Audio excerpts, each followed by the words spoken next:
کو تو چیلنج ہو نہیں سکتا، اور جس کو بشارت دی ہے انہوں تے فٹ نظر نہیں آ رہی کہ کیسے 2 نفل آج کہ نیک لوگ تہجد نہیں چھوڑتے. تو کہنے لگے اچھا چلو اللہ نے ایسا ہی، اللہ کی مرضی، اللہ کے نبی کی مرضی. یہ 4 قدم چلے تو آپ سننا کہا بھتیجے تھا اس لیے میں اٹھ نہیں سکا، ورنہ میں تو ساری رات سجدے میں گزارتا ہوں، میں تو ساری رات روتے روتے گزارتا ہوں. تو 3 دن میں بیمار تھا، میرے پیٹ میں درد تھا، میرے سر میں درد تھا، تو میں اٹھ نہیں سکا، ورنہ تو دیکھتا تو حیران ہو جاتا میری رات کیسے ہوتی. کہتا ہاں جی جی جی. میرے نبی نے فرمایا مجلس میں بیٹھے ہوئے مسجد میں، کہا کہ یہ جو دروازہ ہے نا اس سے ایک جنتی آنے والا ہے. تو لوگوں نے دیکھا ایک مدینے کے مقامی آدمی ذرا بوڑھے، وہ مسجد میں اندر آئے، داڑھی میں وضو کا پانی، ہاتھ میں جوتا، نماز میں شریک ہو گئے. اگلے دن آپ کی محفل تھی تو آپ نے فرمایا یہ جو سامنے دروازہ ہے اس سے ایک جنتی آ رہا ہے. تو سیم وہی آدمی اسی حالت میں انٹر ہوئے. اگلے دن ہوا تو آپ نے کہا اس دروازے سے جنتی آنے والا ہے. ٹھیک وہی آدمی اسی حالت میں انٹر. اس مجمع میں ایک صحابی بیٹھے ہیں، ان کا نام ہے عبداللہ بن عمر. یہ 1,24,000 صحابہ میں ان کی ایک اسپیشلٹی ہے کہ یہ سب سے زیادہ عبادت کرتے تھے. سب سے اتنی عبادت کسی نے نہیں کی. ساری رات نفل پڑھتے تھے، سارے دن کا روزہ رکھتے تھے، اور دن رات میں ایک قرآن ختم کرتے تھے. کوئی ہمارے جیسا اول تو کر نہیں سکتا، کرے گا تو چوتھے دن پاگل ہو جائے گا، دماغ خشک ہو جائے گا. اور انہوں نے نبھا کے دکھایا، رات پوری تہجد، دن پورا روزہ، اور رات اور دن میں ایک ختم قرآن. اب ان کو خیال آیا کہ یہ بابا جی مجھ سے بھی زیادہ عبادت کرتے ہیں، جو ان کو یوں ڈائریکٹ جنت کی بشارت ملی اور مجھے نہیں ملی، تو میں دیکھتا ہوں یہ کون سی عبادت کرتے ہیں. کیا یہ ساری رات سجدے میں پڑے رہتے ہیں، رکوع میں کھڑے رہتے ہیں، قیام میں کھڑے رہتے ہیں، کیا کرتے ہیں؟ تو ان کے پاس پہنچ گئے. چاچا تو تھوڑا والد صاحب کی ناراضگی ہے، دور رہنا چاہتا ہوں، 2-3 دن ٹھہر جاؤں آپ کے پاس. ہاں ہاں ہاں بیٹا آ جاؤ آ جاؤ آ جاؤ. اب عشاء کی نماز کے فوراً بعد انہوں نے چادر اوپر لی اور چادر میں یوں سوراخ کیا اور یوں لیٹ کے دیکھنے لگے کہ اب یہ بزرگ کیا کرتے ہیں. بزرگ تشریف لائے، سرانے پہ سر رکھا، اللہم بسمک اموت و احیا، سونے کی دعا پڑھی، اور تھوڑی دیر بعد خراٹے آتے.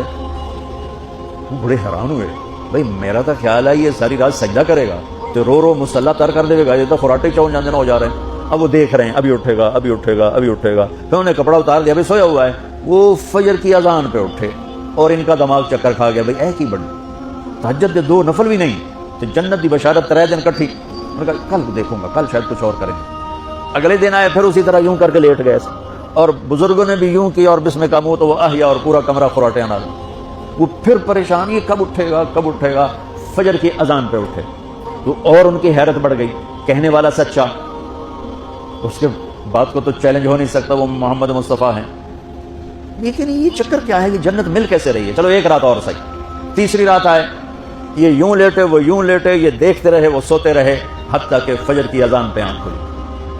تو یہ نا پھٹ پڑے، کہنے لگے چاچا بات بتاؤں.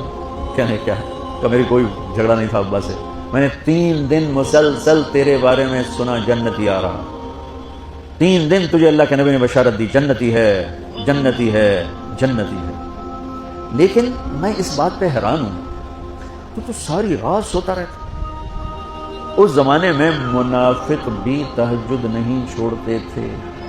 فرض نماز تو فرض نماز ہے، منافق بھی تہجد نہیں چھوڑتے تھے. تو کہنے لگے کیا کرتے ہو؟ ساری رات تو سوتے گزار دیتے، کیا کرتے ہو؟ کہنے کے بھتیجے جو تو نے دیکھا ہے یہی کرتا ہوں. اب یہ پریشان ہے کہ اللہ کے نبی کی بات کو تو چیلنج ہو نہیں سکتا، اور جس کو بشارت دی ہے انہوں تے فٹ نظر نہیں آ رہی کہ کیسے 2 نفل آج کہ نیک لوگ تہجد نہیں چھوڑتے. تو کہنے لگے اچھا چلو اللہ نے ایسا ہی، اللہ کی مرضی، اللہ کے نبی کی مرضی. یہ 4 قدم چلے تو آپ سننا کہا بھتیجے ادھر آؤ، کہا بیٹا ادھر آؤ. آ گئے. کہنے لگے اب تو میں اصلی بات بتاؤں، اب تو میں اندر کی بات بتاؤں. میں کہا کیا ہے کیا ہے؟ اب وہ تیار ہو گئے کہ یہ کہیں گے میں 3 دن بیمار تھا اس لیے میں اٹھ نہیں سکا، ورنہ میں تو ساری رات سجدے میں گزارتا ہوں، میں تو ساری رات روتے روتے گزارتا ہوں. تو 3 دن میں بیمار تھا، میرے پیٹ میں درد تھا، میرے سر میں درد تھا، تو میں اٹھ نہیں سکا، ورنہ تو دیکھتا تو حیران ہو جاتا میری رات کیسے ہوتی. کہتا ہاں جی جی جی. تو کہنے لگے مجھے دیکھو، یہاں ہاتھ رکھا، یہ جو دل ہے نا، دل اس میں دنیا کی کسی انسان کی نفرت نہیں ہے. اور جب اللہ کسی کو کوئی رزق دیتا ہے تو مجھے کبھی حسد نہیں ہوا، مجھے خوشی ہوتی ہے. تو ان کی جو باڈی لینگویج تھی نا، حیرت میں ڈوب گئے. وہ کہتے ہیں ہاں بات ہے سمجھ آ گئی یہی سے. انہوں نے ایسا نہیں کیا. وہ کہنے لگے ہاذا ہوا، اچھلے اپنی جگہ سے، ہاذا ہوا. یہ چاچا اب سمجھ میں آ گیا، سمجھ میں آ گیا، یہی ہے جو آپ کا سینہ اللہ نے پاک کر دیا ہے، اس پر آپ کو جنت ملی ہے۔ یہ صرف تہجد نفلاں تے ان سوکھی نہیں لگتی، یہ جو آپ کا سینہ پاک ہے۔ اب پہلی حدیث کے ساتھ جوڑو، میرے نبی نے فرمایا، میرے بیٹے انس، میری ایک عظیم الشان سنت ہے کہ اپنے دل کو دنیا کے انسانوں سے، میرے بچوں سنو، یہ نہیں فرمایا مسلمانوں سے دل صاف رکھ، فرمایا پوری دنیا کے انسانوں سے دل صاف رکھو۔ یہ بچیاں کر تہجد کے لیے نیند قربان کر دی، ہم جماعت میں گئے 40 دن کے لیے، تھوڑا روکھا سوکھا کھا لیا اور گھر کی جدائی برداشت کر لی۔ یہ پل پل کی موت ہے، پل پل کی عزت نفس پہ چھریاں ہیں، اور پھر یہ مسکرا کے چلتا ہے۔